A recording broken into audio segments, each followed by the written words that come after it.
us.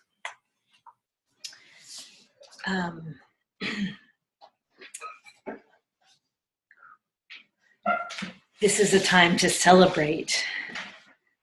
I can imagine some may have tears, and I happen to know Sarah would trust if you have equal laughter. Sarah would have dared to begin with the hardest part, bidding au revoir. Don't say that well, au revoir. The words spoken by her grandmother at every parting, meaning until we see one another again. To her, so Sarah would have spoken au revoir to her nieces and nephew, her brothers, her cousins' kiddos, and her cousins' cousins, and her two precious goddaughters. All of you she adored. She never wanted to leave you. She sought to bring gifts of joy into your lives and to heal the wounds she saw. She's forever proud of you, and she's got your back. If you ever want more conversation, you can find her in the ocean. There she wishes you a boogie board, a million more waves and rides.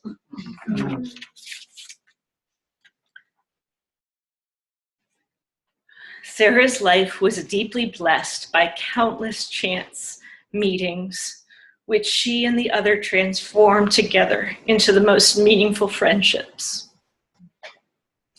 These sustained her, and she prayed that others know that all people might be included. Yet tragedy struck, and it broke her heart when any number of her friends left the world young. A few need mention today. Will Frenzel in April of 1977, her best friend. Paul David Wellstone, his wife Sheila, and daughter Marcia, on October 25th, 2002. Paul was my college advisor, was her college advisor, cherished mentor, co-conspirator in civil disobedience, turned later a United States Senator, and continued friend and support. He took my every phone call, even when he was in Washington, D.C. I don't know how I did that. Whoops, that's me switching tense there. And the third deserving mention is Steve Mahone. Not very good at speaking. Steve McCone, on November 5th of 2005, a loving, lovely brother who was executed at a place called Central Prison. These losses, in the mix with more seldom named brutal violence Sarah survived, and physical illness she danced with, led her to devote her life to healing. Real healing. Perhaps at first, seeking to heal herself, she found her calling in paying close attention to the sorrows of others and taking herself there with them so they might have company as they got to find their ways back home to their own hearts. I dare say healing and including is what defined Sarah most.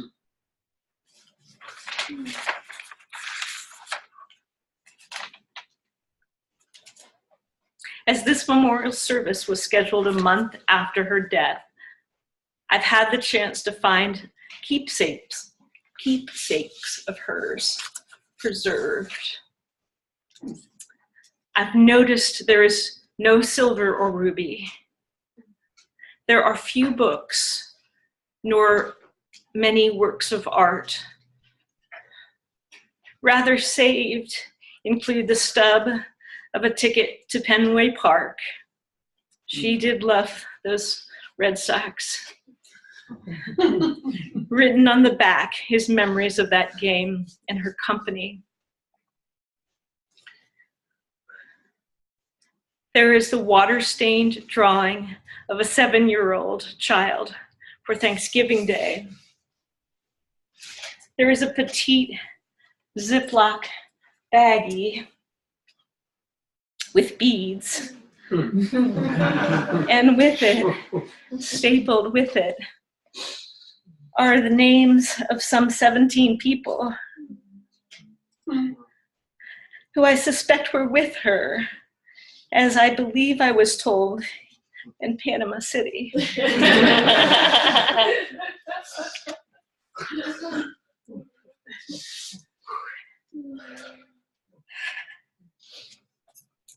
There are handwritten lines from movies, and there are 7 or 8 thick file folders brimming with handwritten notes, all saying in the right-hand corner of tablets like this, legal tablets like this, a date and the initials, often either the words PC for phone call, usually the initials PC for phone call, and then the initials RTP. I spoke with Sarah's friend Jessica here today, who knew those initials stood for her friend Richard Perry. Inquiring more of her brothers and her closest friends, I learned they knew all about Richard and Sarah's life. Polly, Carolyn, Amy, Jeff and Jessica, and Katie and Jim are just a few. David, Julian, Willa, Jasper, and Hazel are others.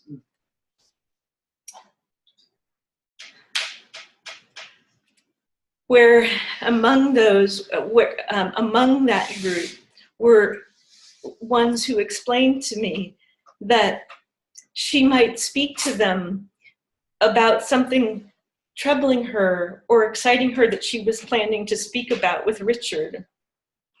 And a number of those told me that they would ask her to promise, this is so true, promise to share what Richard's perspective was on one of those challenges or loves after the phone call. We will be making available these very full files as they are filled with wisdom and love. Would that I could have met this man by the name of Richard.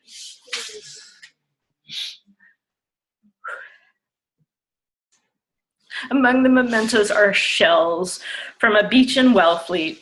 Sarah's heart beat a little stronger when she arrived in her ancestors' home place. Her beloved dog Radio loved nothing more than to fetch a tennis ball from the waves of the ocean there. Radio is buried in a place she herself, as a pup, knew she belonged. Radio was full of affection.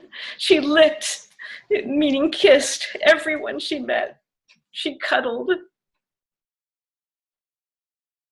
She danced. Her brown eyes seemed to know. Sarah mourned her death in 2016 while marveling that that Radio had been given to her. She still can't believe that her babe sometimes has died. She used to wish that she would go first that she would die first until she realized that I would leave radio alone. Finally, I will close by quoting two keepsakes that I located in her purse and her wallet.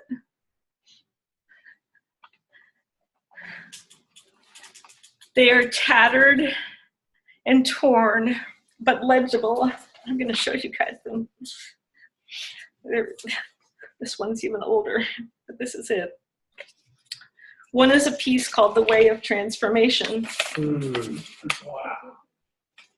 It's from 1995.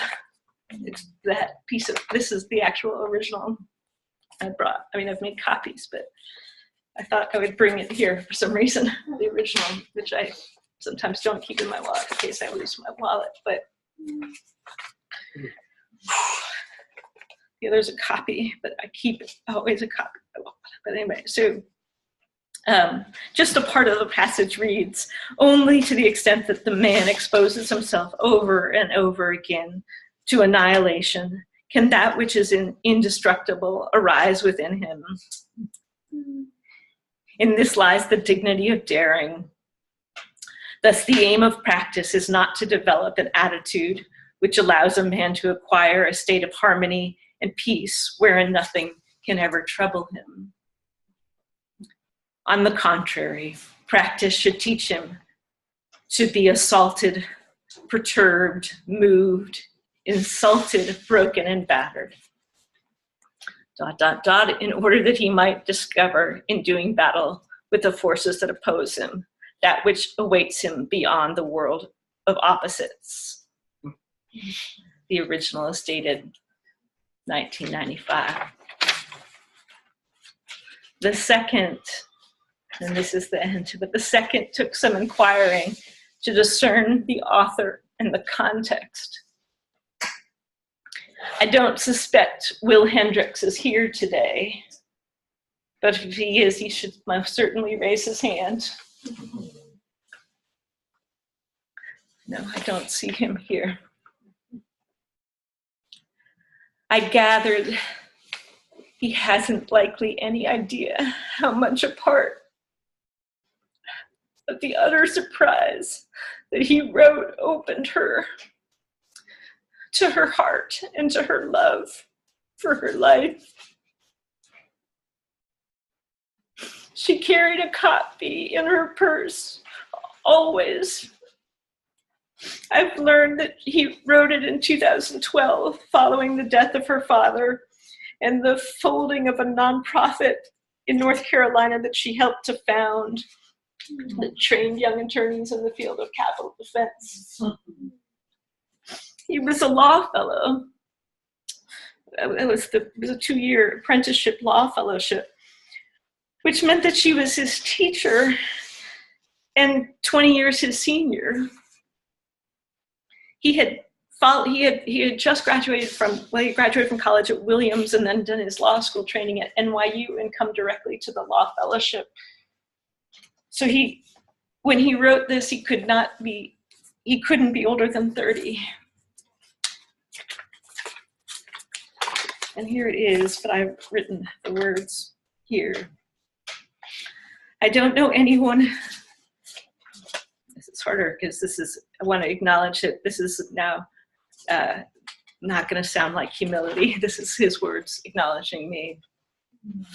So I'm just going to let you guys hear them because they touch me and they remind me it's not something I've ever shared with another. So, it's a little bit scary, but I trust you all. I just not ever shared them. But I've read them so many times. I don't know anyone like Sarah. She touches the lives of all who are fortunate enough to know her. She is fearless and tireless, and I'm glad she's on our side.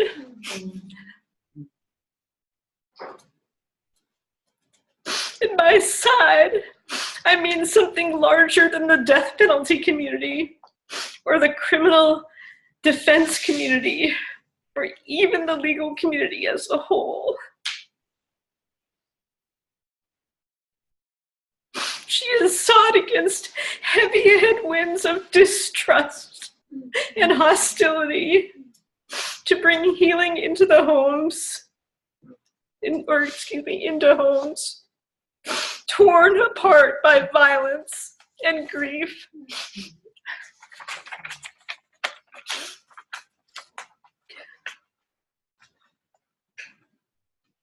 In her advocacy, she has helped victims and perpetrators begin to heal wounds that the legal process would otherwise have left and even encouraged to fester.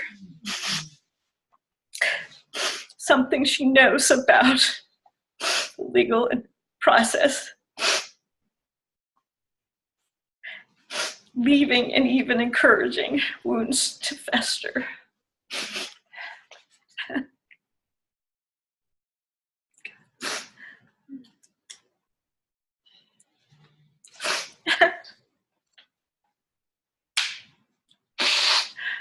Just 1 second.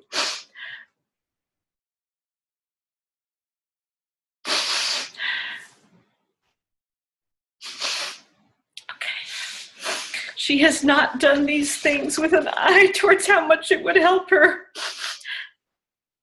She has done these things because she thought they were right and needed doing, and so she did them.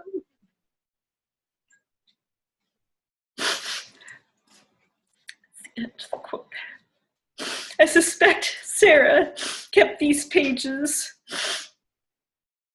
near because she was wont, spelled W-O-N-T, to forget the way we all self-forget. She didn't see herself accurately until she did.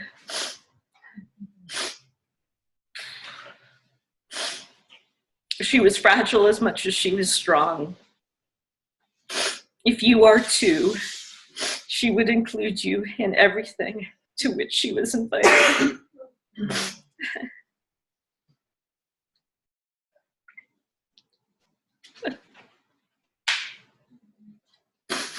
This last line, the key to her family's farm place and home, this is her ancestors' home, is hidden in the woodshed. Go anytime you like, as it is yours.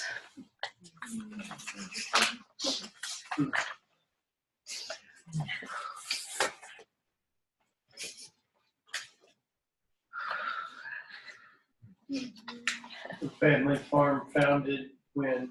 What year? The land and the It came into the land. Yeah, well, it's Hopkins, but the land in 1647. A couple of the barns are from 1690, and but the farmhouse burned twice to the ground, and so the standing farmhouse is 1797. And very genuinely, I invite you all there. And there are plans to do a retreat. There are plans to do a retreat there. Yeah. Waiting for the right moment. Yeah. Including a home on the beach. Yeah, there's also a home on the right. There's the older home for anybody who's particularly sensitive to mold. Some of those beds date back from the 1700s. And anybody tall is not invited. Yeah, exactly. Sorry, Stephen. Exactly, the beds are short. That's right. Thank you, Sarah. Beautifully, thank you for the breadth of it and letting us see you in the midst of it. Thank you.